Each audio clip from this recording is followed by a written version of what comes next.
My name's Jack Thompson. I'm the Director of Information Security, Risk and Compliance for the Indianapolis Colts. I cover security architecture and operations, as well as our risk and compliance programs. Before implementing ThreatLocker, we really challenged on having a trusted inventory of software that was present in our environment.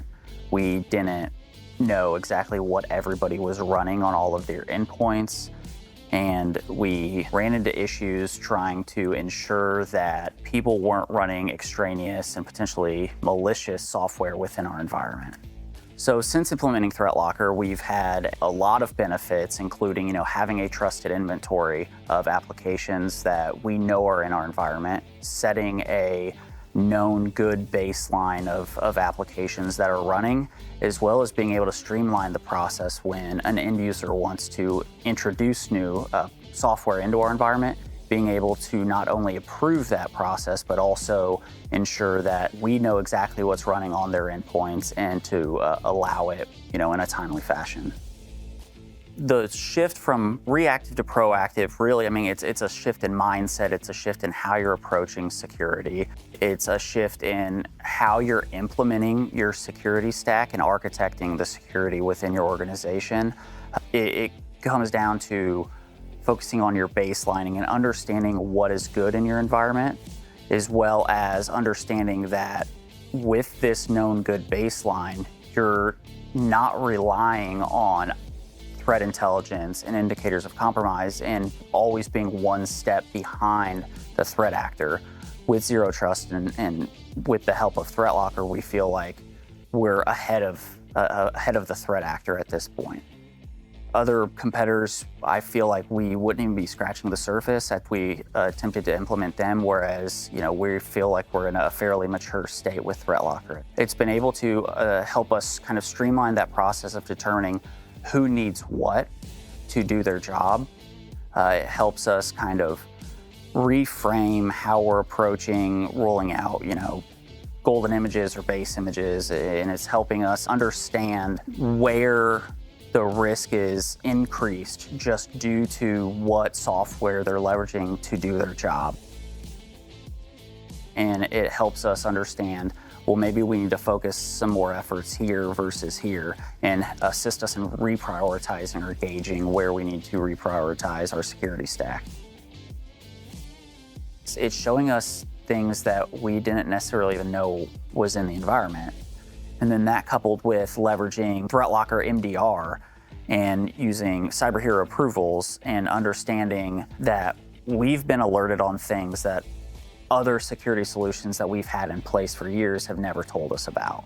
I would absolutely recommend ThreatLocker and have done so many times, actually. I believe that this is one of those products that it's not gimmicky. It truly improves the security posture of organizations that implement it.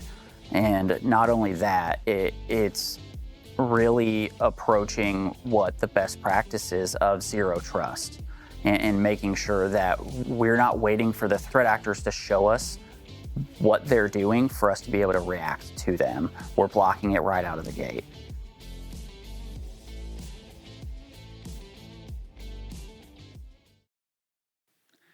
Good morning, everybody. Welcome back to week 7, I believe, of the 100-day series. Week 7. Can you believe we made it to week 7, Danny? No. No. And we're still going to make it through week 7. Today, we've got Rob. Yes, we do. Adam and myself. So, we've got a bit of a joke to start with. Englishman, Irishman, Canadian. What do you call them? I was going to go for beard, bearder, and beardless, but... No, go on. Englishman, Irishman, Canadian. There's a joke in there, but we'll probably get cancelled for it. Floridians. Oh, sorry. Okay. Okay. All here out of Orlando, Florida. All getting sunburnt. All getting sunburned. Okay. So today we're going to talk about Office 365. We had Adam here a few weeks ago, and it was a much longer topic than the web control topic. Oh, that was the one when everybody thought that I got punished and sent off to the wilderness, when I actually was punished and sent off to the wilderness. Well, San Francisco. Yeah. We ended up blocking macOS during the process too, so we had to buy Rob donuts to increase our approval rating. So, and we have Max back here now, unfortunately, but we are going to continue talking about Office 365. I think last time we showed a lot about setting up conditional access for countries. We showed a lot about dual factor authentication. Yep. Anything else I missed? We were basically trying to move away from security defaults and kind of move to kind of more stricter controls with conditional access. The first one we put was MFA for all users, and we kind of put everything else into report mode, try to generate some data and kind of see what's going on the back end. So we actually have a couple of policies set up now. Oh, let's report mode. That was cool. Yeah, so now we can go into a simulation and see what would have been blocked. Yep. So we're actually going to go down and enter Kind of ID. like green denies. Green denies. Very similar, very similar. So it's kind of giving us the background of what could potentially be blocked or granted, etc. So we are going to go down to the protection portion, conditional access right here. And we'll go to our policies. And let's see what we got going on here. So this one is for a P2 license. They kind of just add it, so we'll ignore that one for now. But we have a couple others. We turned on our block legacy authentication. We turned on our no persistent browser session. We turned on require MFA for all users. That was on when we were doing it last week. And everything else is largely in report only mode. This is one that we'll turn on and kind of showcase is the country block as well. So Okay, so country block. I'm 3 weeks of traveling, going all over the world. Mm-hmm. Not really. Just 3 continents. Yeah, only the 3. Maybe, yeah, 3. That's Yeah. right. Many countries. This international is going to cause me some problems. Mhm. But I think we have some ideas on how we can block countries but allow people who like to travel, or don't like to travel, as it may be, definitely. access to their devices. So how do we see the country block you turned on? That's in reports only. How do we see what would have been blocked? So here's something you can do with, we'll start with sign-in logs because this is kind of the generic way to look at conditional access happening in your environment, like the policies, whether they're denying, some of the conditions are being met, etc. Assuming it loads. You know what's really awkward when we load our portal and it's slow? It's taking like 15 seconds to load. This is not great, but this is Microsoft, so. Okay, so we'll actually just filter it out. We can do last 24 hours. That should be fine. And then we'll select conditional access. We'll apply. And it should show kind of everything that applied in terms of conditional access. Can we see what actually would have got denied? Yes, so let's look at... We'll give this one a shot. Let's see what it does. So this is a MFA fail. We'll actually go to this conditional access tab. There's also a report only tab to report whether or not success or failures happened. So if we go to the conditional access, we'll actually see what applied. So in this case, it required MFA. It matched the user. It matched the resource. None of the conditions were configured for this specific policy, so it kind of bypassed that. And the grant control was to require MFA, and that was satisfied.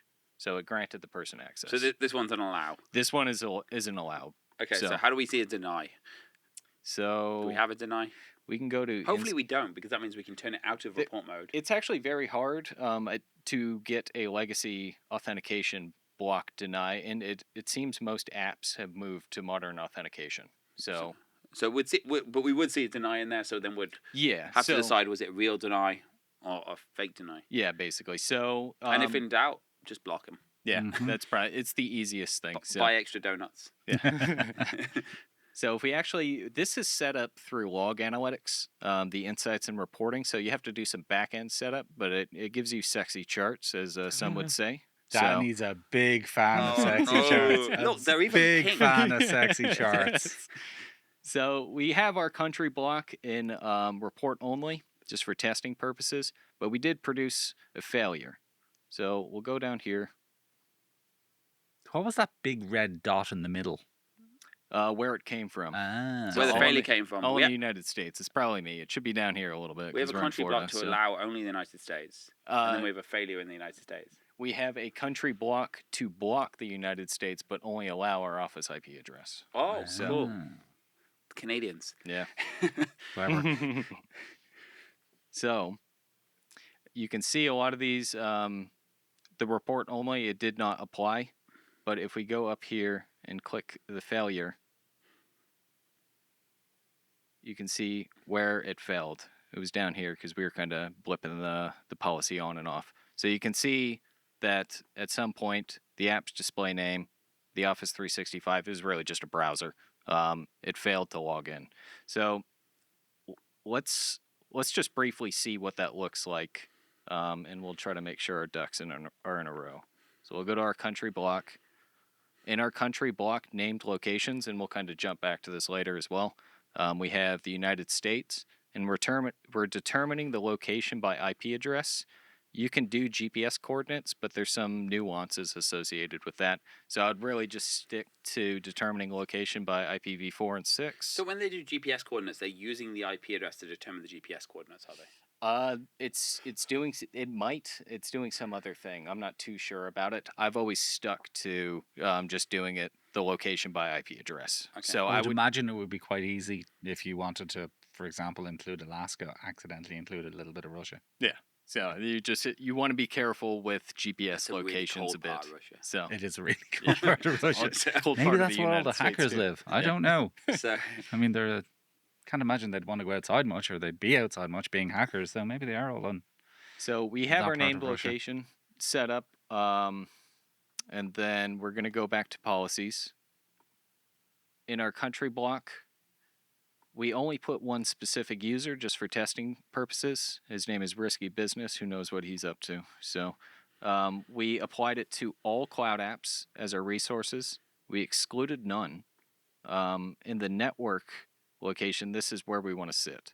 So since the grant control is a block, we want to include, in this case, we just did US. You should do any country that you want to block. And then you could say grant control allow the rest of the world, and then the US would be blocked. pretty much. So you just allow the US. Yep. In this case, we just blocked the US, and that was so you could test it without Yeah. flying home to Canada. Exactly. So in this case, And maybe not getting back in. it could be problematic. So. Yeah.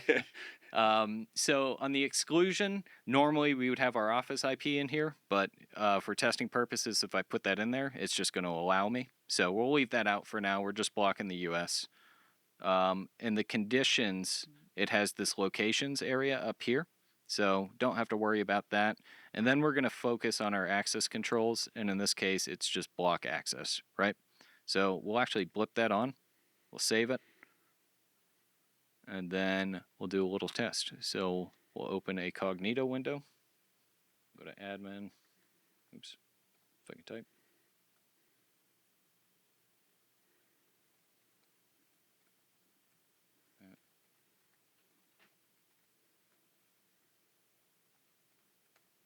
We got a branded logo, so Yeah, because we turned that on last week. yep, we know we are logging into the right place. And wow, it says you can't access that right now. I have a question. I know a lot of people who are big fans of break glass accounts. Mhm. Is it a good idea to exclude your break glass account from these controls? Pretty much almost any control that you're putting in place, you want to exclude that break glass account. So, especially with things like service accounts, Okay, that's so kind of there's- a big thing. There's So, got to be some kind of a limitation on that, Mm.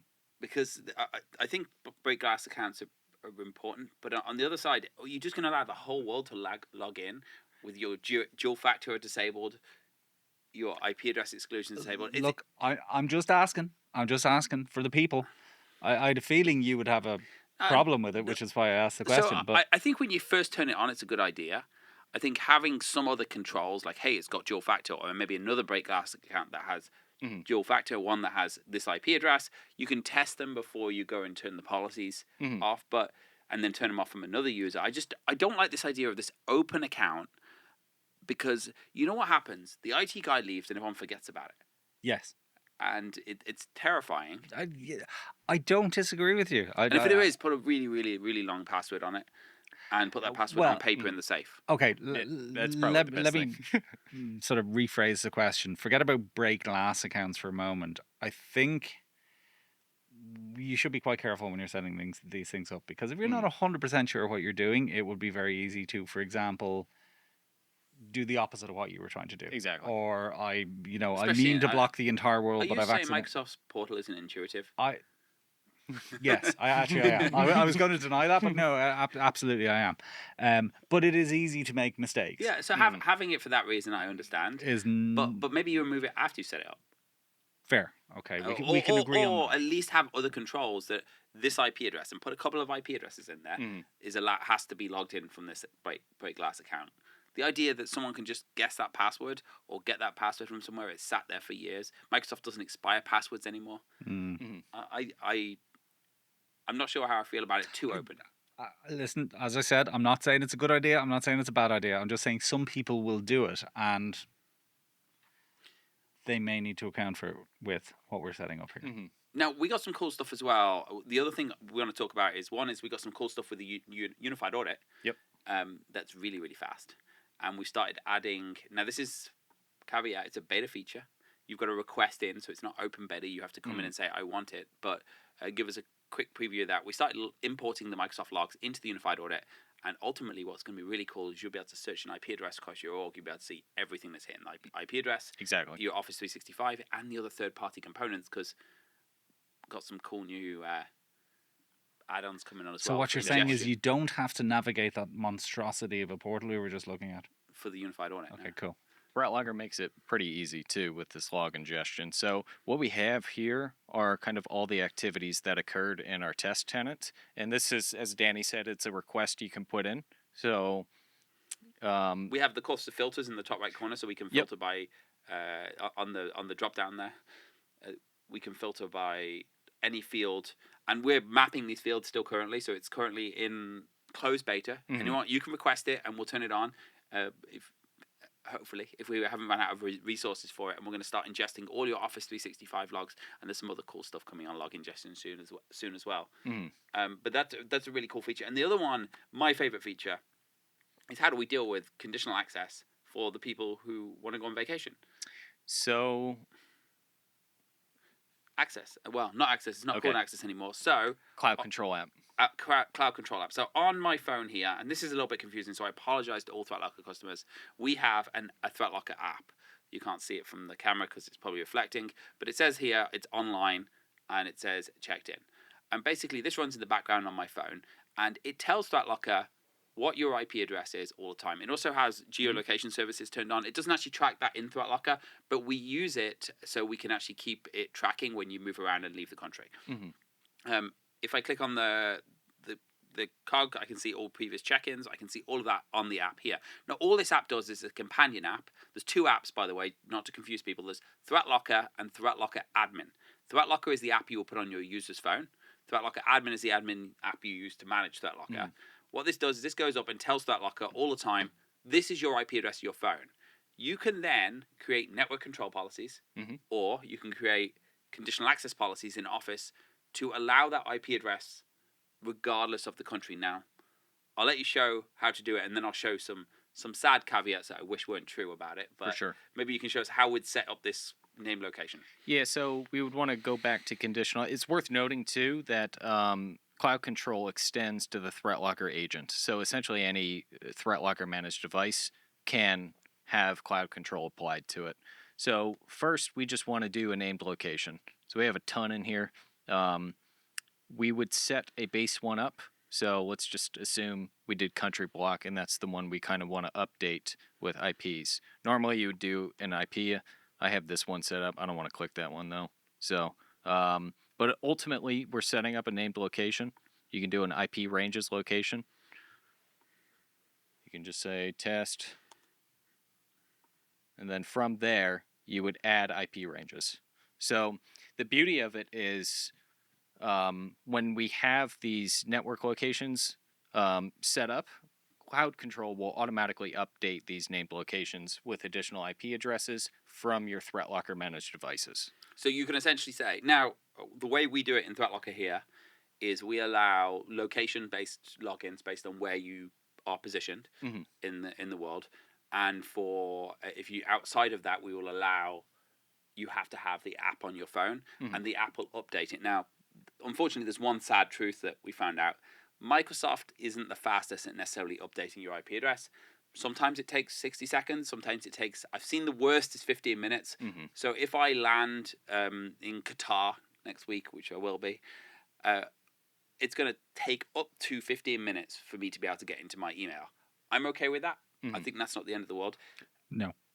Because inside ThreatLocker, we have actually taken our privileged accounts, so my account, your account, CTO account, infrastructure accounts, financial accounts, and we've actually made it so they can't log in at all unless they're coming from a cloud control protected device. So even in the US, if I connect to a brand new network that I've never been on, I might have to Wait a little while. wait a little while, which I'm okay with because the idea of something Patience is a virtue. not one I have. Yeah, but- no. Well, it's in fairness, I open my email and I have 6,000 emails from anyway, so it scares me. So that little bit of peace is good, but it is really useful if you have really secure accounts. Waiting 15 minutes is not the end of the world. Exactly. But in this case, you're allowed in the country, and you're not, and it will remember it's not switching your IP address immediately. So if I go home, I'm immediately on because it remembers my home address. If I come back to the office, if I keep the same address on Verizon, it'll do that. It's actually smart enough to say this is the same range on Verizon as well, so I'm going to add this in. So it's got a bunch of intelligence built into it, and it's getting better, that intelligence. But it is a really nice feature if you want to harden accounts, but also if you want conditional access to limit countries while allowing your users to go on vacation. Now, Exactly. I'm going to struggle with explaining this because this is going to be both in the past and the future. I don't think we've mentioned the fact that this is pre-recorded. Have we for this one? This I don't think we part of this, yes. Part of it is pre-recorded. We'll be here, fully bearded, later on to answer questions. But that feature you mentioned you can use the the ThreatLocker app IP addresses in network control policies. Yes. That's not a thing yet, but it will be a thing by the time this is recorded. So technically, when we're talking about this in the future, it's going to be in the past. Okay, technically it's a thing. The portal just doesn't support it. Yes. So it's a thing. So if you're using, it's not just obviously if you've got remote desktop gateways published on the internet, if you've got a laptop. So I'm trying to figure out. So technically, you saying it is a thing is technically correct when this gets released. Well, it was technically. But you correct saying when- it's a thing now is like it's not really. You can type the GUID in. You can't select the phone items right now. But you will be able to use those IP addresses in Do you network have any control idea what policies. he's talking about? No, Okay, so I told you it was confusing. Yes, Okay. it was a thing. No, it will. Be, gosh, yeah. It's a thing. Okay, it's a thing. It will be a thing. It was. It both will be, was, and is a thing. Okay, Does that work? if you say so, Rob. Yeah. Okay. Sorry. No, that was breaking my brain for Too a much moment. sun, Rob. Yeah, breaking my brain for a moment. Okay, the That was last week, Danny. I got sunburned. yeah. Okay, so what we've done here, we've done a simulation. We've turned these policies into enforcement mode, have we? The country block we'll go ahead and remove just because we're doing that as a testing. But pretty much everything that we need to replicate security defaults is now currently enabled. So we have our block legacy auth. It does take a while after you turn it into report mode to show up. It'll probably be a couple. There we go. So we got block legacy authentication. We have this one is an extra one that I added. We can demonstrate it if we'd like. What's the name of that one? No persistent browser session. And if we don't mind, I'd like to dive into this one a little bit. I think it's really important because we don't want cookies stolen. So this is something to keep in mind with break glass accounts and some of the controls that you can put on break glass accounts. Now, Microsoft recommends break glass accounts. I think it's only for the reason so you don't lock yourself out. But realistically, our administrators should have MFA. You can put session controls on your admin accounts to log them out after an hour. There are some caveats, but essentially... Really, really good idea to keep non-persistent accounts because I would rather put my password in every day than someone steal my cookie. Exactly. So if we go here under conditions, this one actually includes filtered devices.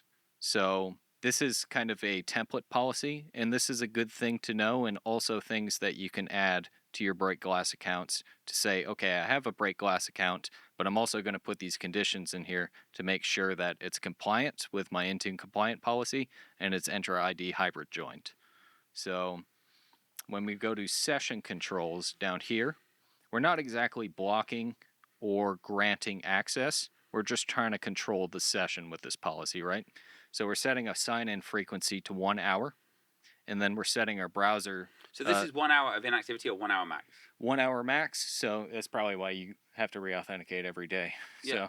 So And that's okay. Obviously mine's not set to 1 hour, but I'm okay with 1 hour max sessions.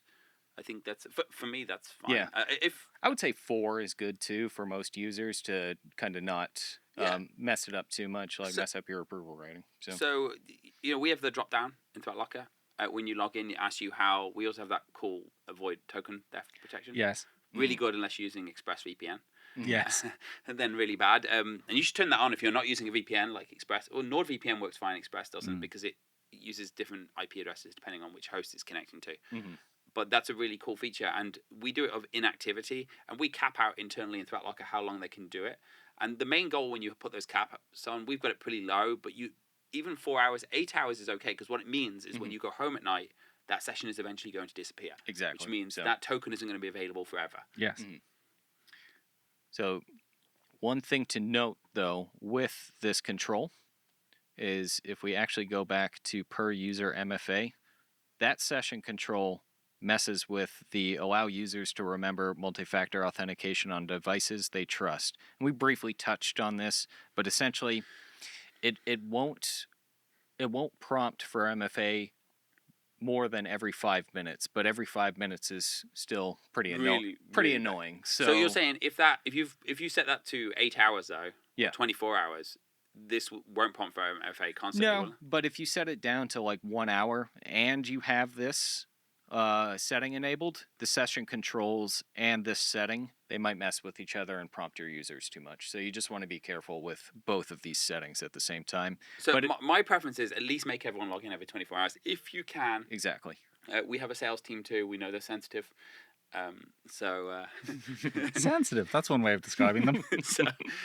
But certainly your critical accounts, anyone who's dealing with finance, anyone who's dealing with banking, it's if you can set that max of 24-hour sessions, it's nice because it means if there's token stolen, it's limited in time. Exactly. We also didn't touch on Cloud Detect. And Cloud Detect, we got a cool new feature that we're currently because Cloud Detect ingest all your Microsoft logs. We put it through all our known indicators of compromise, and then we spit out alerts at the other end. And if you're using our 24-hour MDR, they're going to look at it. They might isolate your account. They might call you. They might do various things saying, hey, someone's creating inbox rules to forward all their email to some guy in India. So that's really cool. And you can see those alerts in the alert center, but also you can create your own policy. So you could set limits. So you could say if someone does more than 100 emails or 100 logins or 100 invalid logins, create an alert. And you can do that on Cloud Detect. But we have a cool new feature coming in where we wrote our own impossible travel algorithm, which is nice for a few reasons. One is it uses your phone to determine if it is impossible. And it's also not requiring the P. I never understand which these licenses are. P2. So that's the beauty of Cloud Control and Cloud Detect is all the features can be achieved with just a P1 license or an E3 license. So no need to upgrade your licensing to a P2 to get some of that functionality. And because we have it's our own, you can actually create exclusions for we do create exclusions for your trusted devices. One of the challenges with impossible travel, actually, I will go as far as saying Microsoft's impossible travel is impossible to use now. It's not very don't good. believe it's a thing. Microsoft's one. I had a customer I was working with who swore to me that they were getting impossible travel alerts. They weren't. They were getting improbable travel alerts. They had 0 impossible travel alerts. So I actually think Microsoft are just giving up on impossible travel as impossible.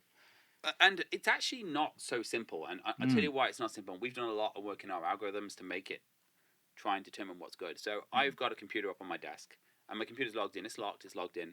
And it's probably pinging Teams and email in the background every time somebody walks past my desk. I get on a plane to Indianapolis. Well, my computer is still pinging. My phone is now in Indianapolis. How is... That seems impossible. Yeah, so I'm hitting 2 accounts at the same time from 2 different physical locations. So then the next argument becomes, well, what if we only do it on login? And this is a lot of stuff that we've been building in to make this algorithm not cause hundreds of false positives. What happens if we only do it on login? The problem is if you steal a token, it's not triggering a login, although it does trigger a single-use token action. So we've done a bunch of things, and we haven't had really many false positives apart from using VPNs in our office. Mhm. So hopefully the new Impossible Travel is going to help with token theft. It's also dealing with token theft protection. Exactly. And it can create alerts. So in this case, you're getting an alert, but we can also auto-respond to those alerts with lockdown or things like that. And one thing to note, especially, is for token protection, if we pop back over in conditional access, they have a preview feature called token protection.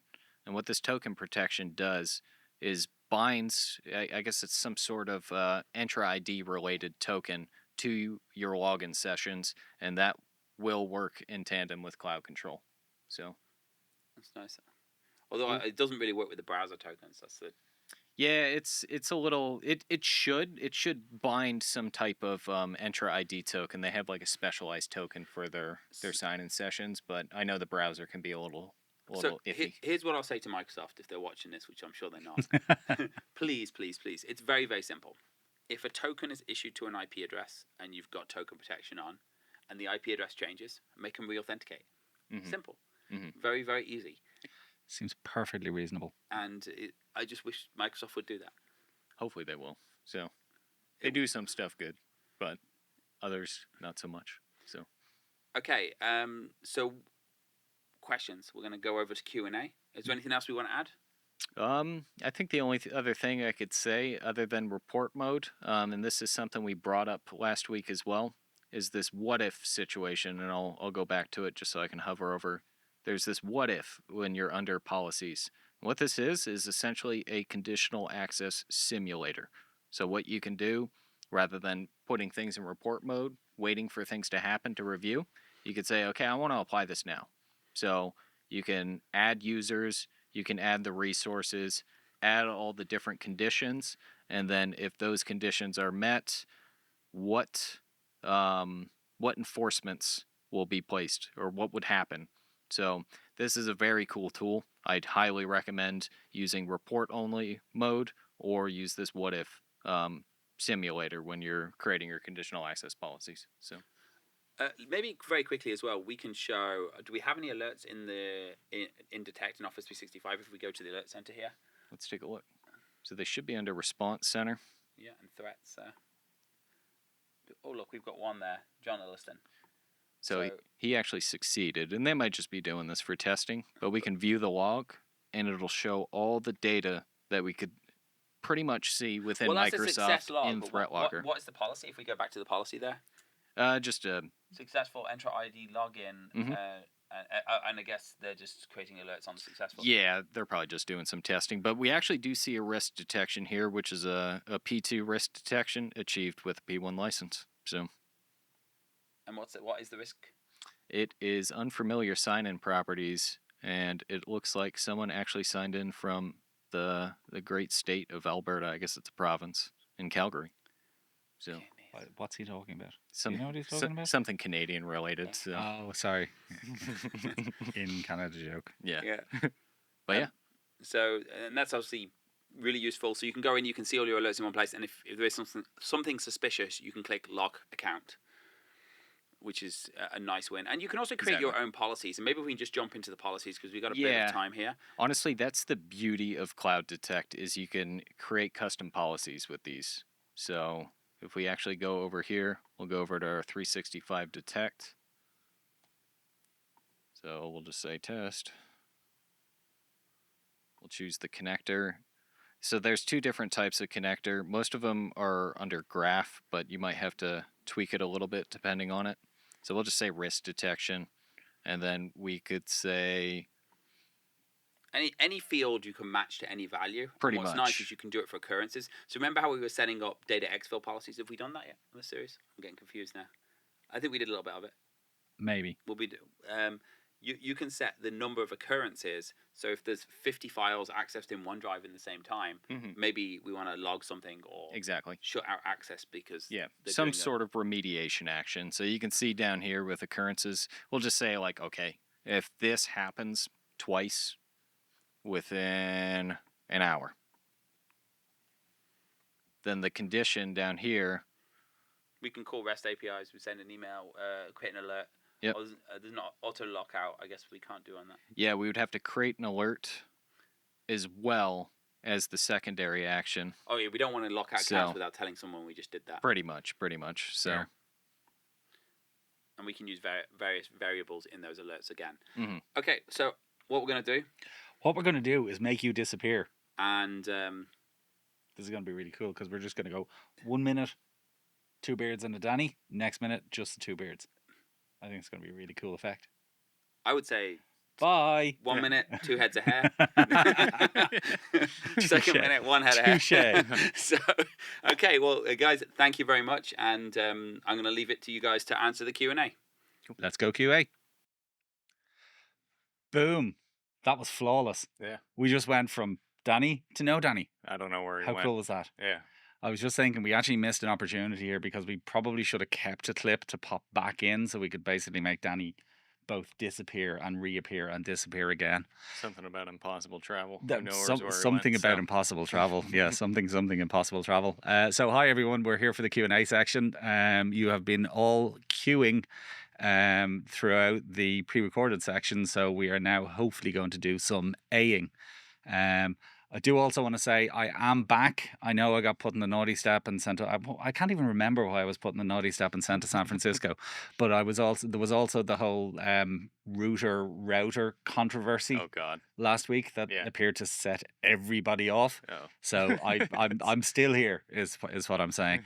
So yes, we have many questions. And yes, insert beardless joke here now. We're Yeah. both bearded and Yeah, we kicked him out. So. yeah, pretty much. Yeah.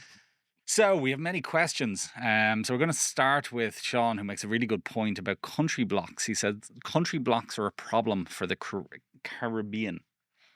Between multi-country island ISPs and their IP location databases don't always agree upon where an IP is located. That's interesting. You might be able to utilize the geofencing feature instead of using IPv4 or IPv6 location tracking in the country blocks. I would test it out a little bit. Use the report only mode. You can use the what if. Basically, see what happens. You can test it with a set of users first, and then That's a reasonable suggestion. Not to in any way mention any geopolitical issues, but there was a glitch apparently which showed some UAE residents' phones as being in Iran over the last couple of days, which I think worried people quite a lot. But again, Yeah. not mentioning geopolitics. yeah. So Zach has commented it takes longer for Microsoft sign-in logs to load than it does the unified audit. That is true, Zach. Mhm. Thank you. Charles Loveland mentioned that Microsoft Authenticator kicks back the GPS of the login user. I believe it does. It's some sort of signal. It's either the MS Authenticator or it just pulls some sort of signal from where you're logging in as. I know resource IP is a big thing alongside of like where the device is actually signing in from. So it actually pulls 2 types of IPs. Resource IP being Teams, Outlook, anything in that manner. So Interesting. Thomas has asked, do I need P1 or P2 licenses to do the geofencing? I think you just need P1 because P1 opens up conditional access, and I think the country block is just a feature of conditional access. Now, P2 will give you things like risk detections. So if you want to start applying risk detections to your conditional access policies for user risk or sign-in risk, that would require a P2 license. So Now, there's been a bunch of questions about our break glass accounts, some questions, some statements. So Luke has suggested that you should exclude your break glass from all of your normal policies and then have a special set of policies that only applies to the break glass account to lock it down exactly how you want to. This makes it a little less likely to lock yourself out accidentally. I would agree. And break glass can be, just I blocked everybody out, or even your service accounts, right? Or you could separate the two, but service accounts are a big thing as well. So Michael have made a very good point, which is I advocate for controls on break glass, But if you do get locked out from a Microsoft error glitch, it could take weeks to get back in. Exactly. Microsoft says how important it is to protect your account, but then drags it out if you have a problem. Lots of time on hold. That's the issue, is why you don't lock yourself out of your tenant. You're at the mercy of Microsoft basically unlocking your tenant, and you have to go through a whole process of verification. It's messy. So Sebastian actually made a really good suggestion, which is any use of the break glass account should be reported and alarmed, possibly out of band. Who monitors the monitor? I mean, you can set a cloud detect policy up to monitor, to log when somebody just logs into it. I mean, realistically, you shouldn't be logging into your break glass account the entire time. So Or at all. Yeah, exactly. Ideally. Like alert fatigue would not be a thing with this. So I would set up alerting for something like this. And I mean, realistically, someone in your organization has to be the 365 manager. So you use your normal admin account for administrative stuff. You have a productivity account. And on top of that, you have something to break glass if something goes wrong. So seems quite sensible.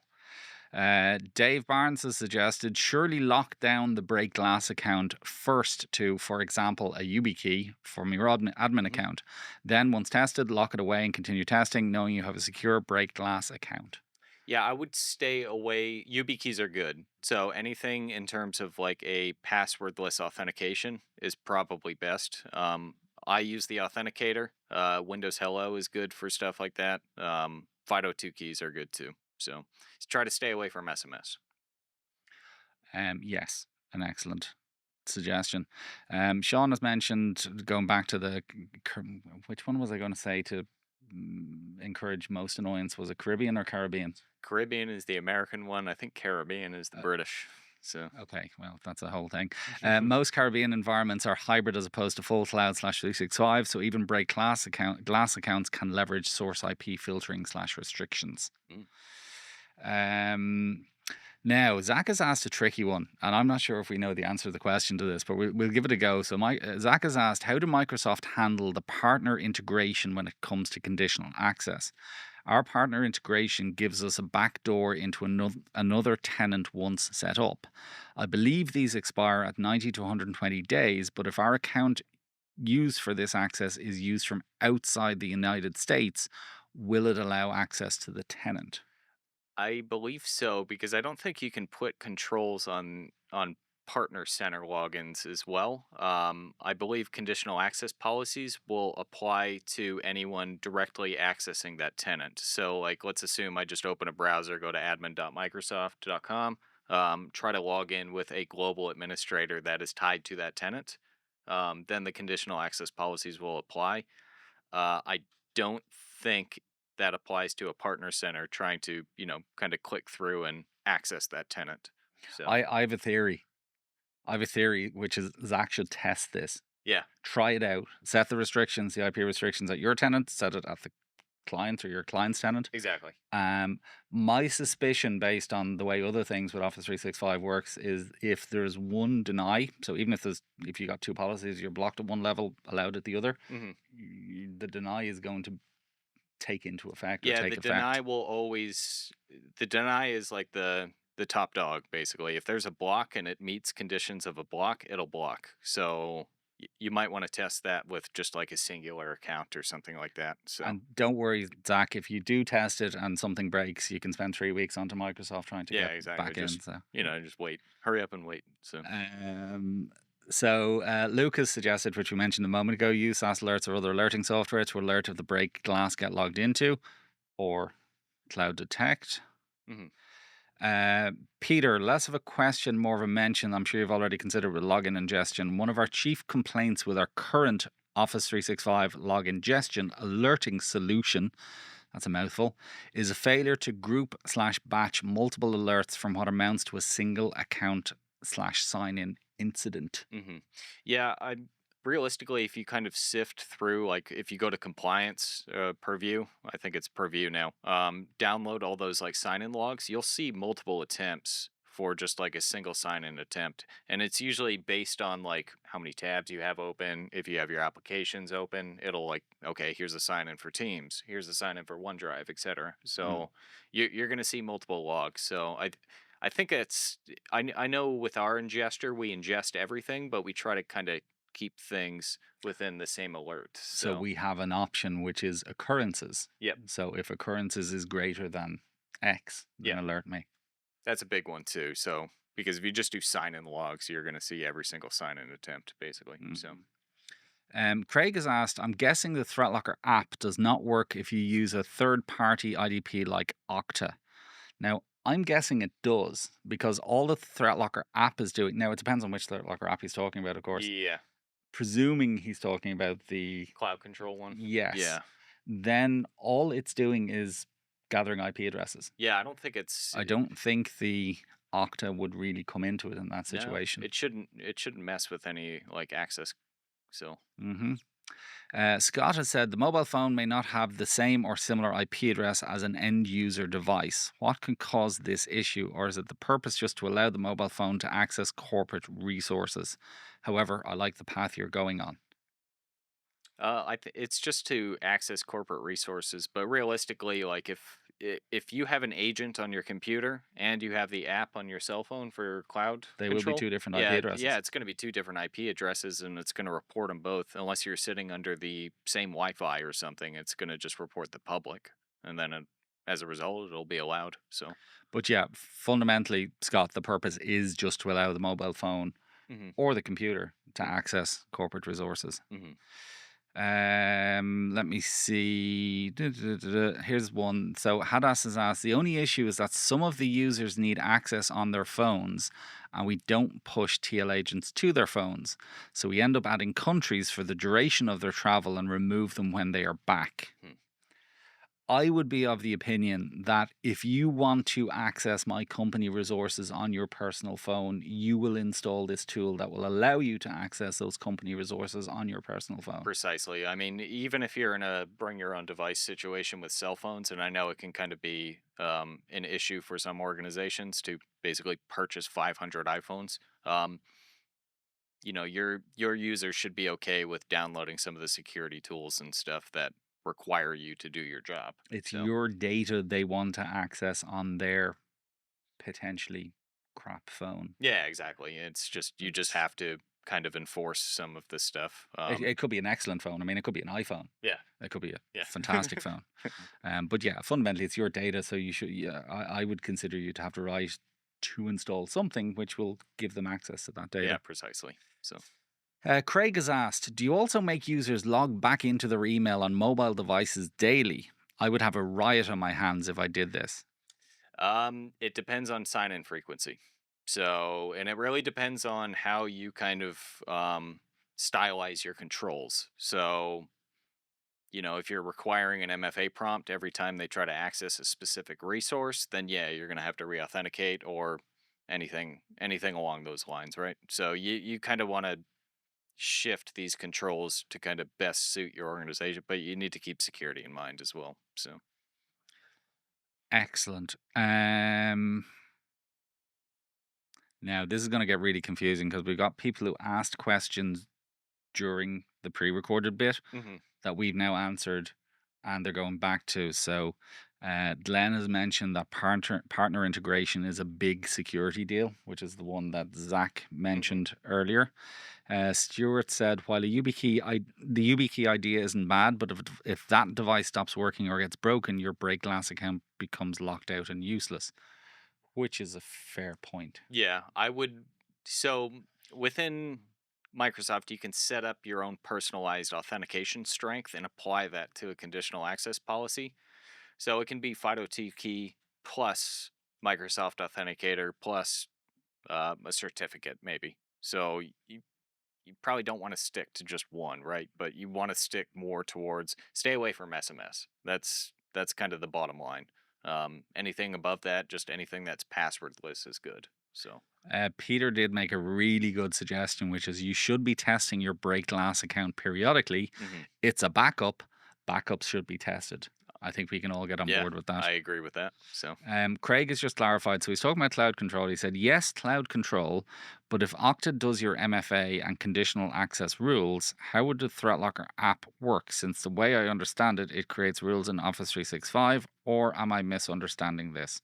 it's something that you pre-create. So unless Okta is kind of shifting around your named locations or like disabling conditional access policies or along those lines, then yeah.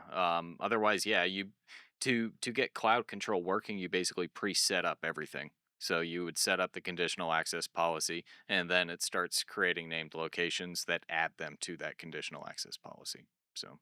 So it should, unless Okta is going in and kind of shifting everything around, it should just work. So Glenn has mentioned, you have mentioned the ThreatLocker agent will provide the ability to track location or IP addresses, more to the point. Do you have a light agent we can have users install on their personal Macs and PCs who don't want IT to be able to monitor what they're doing on their own machines? now Short answer is we don't. it's an interesting idea, though. It is an interesting idea. File that one under Yeah, definitely. So that one's answered. Can you alert on GA login without ThreatLocker Detect, so natively in Office 365? I think it would just be a normal sign-in, but it could be associated with risk detections potentially. I do know that Microsoft will spam you with email alerts if you have too many global administrators or if global administrators are making like tenant-wide changes and things like that. So, I mean, there's some level of alerting. I would argue it's not very good. So, A few people have mentioned I'd love to opt into the Office 365 log ingestion on my account. Too many to say, hey, just get in touch with me. So I'd suggest maybe just reach out to the cyber heroes. yeah. Tell them Danny told them they could have it and that you would like to opt in, and it will get sorted for you. Zach, Starlink satellite, the IP address can sometimes vary as well.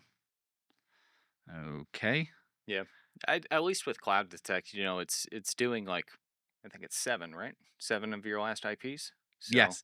And that does actually answer one of the other questions somewhere in the list.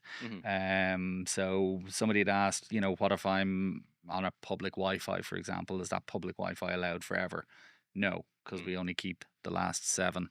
And I think it periodically deletes like old ones as well. But it's, as you're moving around and logging into your apps, it's going to continuously update it. So, I'm now approaching the stage of the Q&A, which is going back to the bit where Danny disappeared.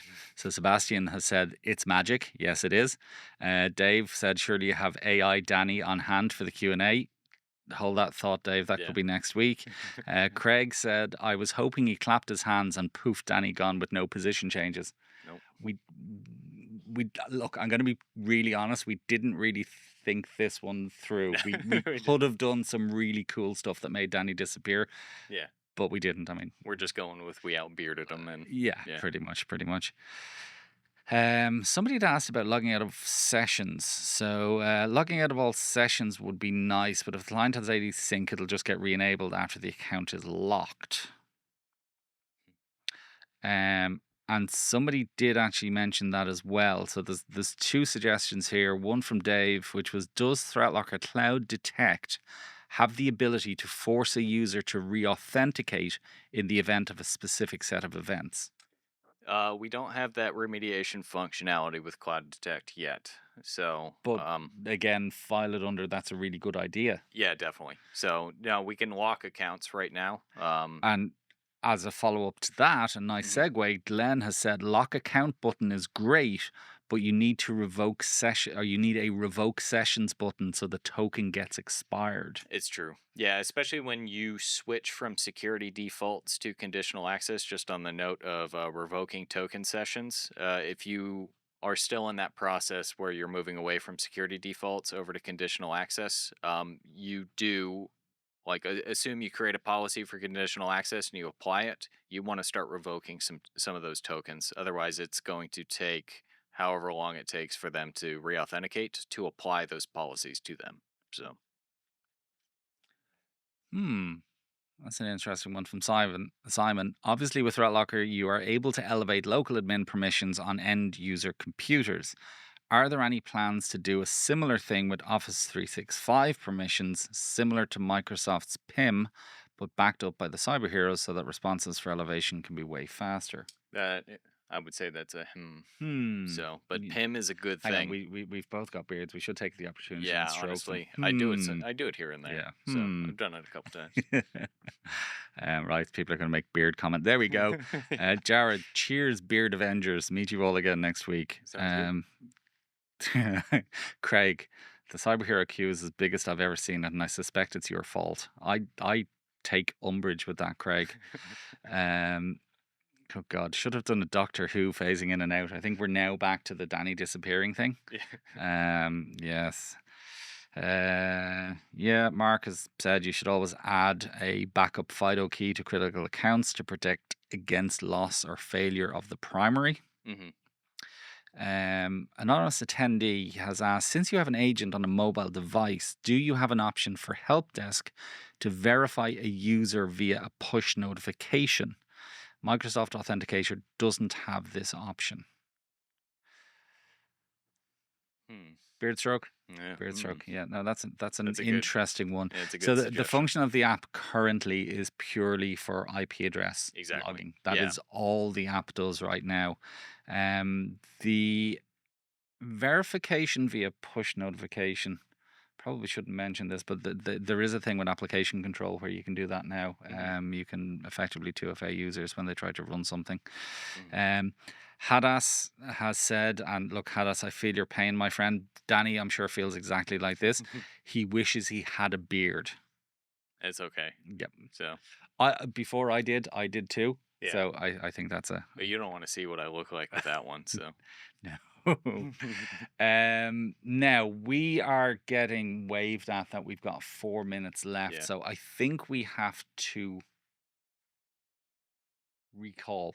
okay. What do we have to recall? Our checklist for this week. Yeah. What did we go over? That's a really good question. So we reviewed our report-only policies in 365. We just tried to make sure there's no false positives. We started blipping some of them on. I think we blipped on MFA for all users. We did block legacy authentication and no persistent browser session. We did mention a lot about bright glass accounts today. Mhm. So, and we recommend trying out ThreatLocker Cloud Control. It's a really good way to stop kind of these MFA bypass attacks. So It lets me sleep at night. Yeah. It lets me sleep at night because there are circumstances and situations where people don't have MFA capabilities, shall we say. exactly. Personal phones, don't have a work phone, don't want to install something on it. So there's always going to be circumstances like that. For so sure. protecting those accounts. Zach has made a comment. Now, to be honest, I'm not sure. There's kind of a hint of racism off this, but I can't quite put my finger on it, so I'm going to read it out anyway, which is he said, Canadians are all born with beards, are they not? Yeah, and we all get sent to the logging camps when we're 14, so we can build our arm strength. But mine's not really working out too much, to be honest. So, Oh God. Sorry, Pierre, I think we may have answered this, but for the ThreatLocker app that captures our IP, will it keep all the traveled IPs in Microsoft forever, or will it delete the old IP? Basically, we've answered that. It's the last 7. So the last 7 IP addresses. Peter, newly born, no beard, great sadness. Thank you for that, Peter. Okay, I think we've I think we've managed it. We've got through the questions. do we have any questions for them to answer for potential? Are we supposed to? I'm not sure. That's next week. Next okay, week, it's okay. cool. Whew. Oh, You put me on the spot there. I thought we were going to have to come up with a question, and I'm really bad at that. But yeah, for a change. Now, this is going to be interesting because Danny always complains that we go on too long and there's too many questions. We've literally just gone 25 minutes of questions. Mhm. And Danny, we're going to finish on time. Yeah. So it's We're a not minute the ahead. questioner's fault. It's not the person who reads the questions' fault. It's obviously the person who's answering the question's fault. Maybe it's So something yeah, to we're do going with to the finish beards. bang So- on time. Anyway, everyone, thank you very much for joining us. We will be back same time next week. Well, actually, some of us will be back next week. I think there's a Mac takeover next week. Oh, yes, there is a Mac takeover next week. I spoiled it. You did. Sorry, guys. Yeah, that's okay. Yeah, next week is going to be Mac focused. Should be fun. I am a happy chappy about that. Although, yeah, we'll see. Okay, everyone, thank you very much for joining us, and we're finishing bang on time. Thanks, y'all. Bye bye.